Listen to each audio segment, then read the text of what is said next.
when I was in that hospital, I could see death coming to me. And the next thing you know, when I was in a coma, all of a sudden I saw myself fly out, shoo, and I could see myself on the bed, and I flew, boom, I flew down the hallway, and everything got dark, and I could hear the wind blowing through my ears.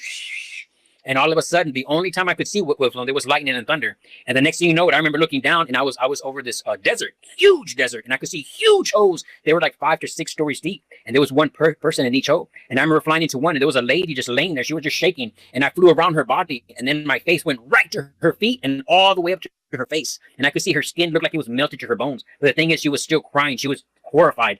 And all of a sudden, I flew out and I went into another hole, and I saw this man. He would try to crawl out. He was cussing and screaming. But during this time, I could hear people being tortured. The screaming and the yelling is horrifying. And as I flew out, I remember looking back and I could see these demonic demons. They would get into these holes and they would get the people and they would tear them up to pieces. And slowly, I could see the pieces of their bodies getting back together. This is a repeat, non-stop, over and over and over. After this happened, the next thing you know it, I start flying again. And again, the only time I could see when there was lightning and thunder. I know that was God showing me. Okay, other than that, it's dark in hell. And I'm flying over this ocean. And as I looked down, I could see hundreds of thousands of people drowning. And then I flew into the water. I went about 10 to 15 feet deep into the water.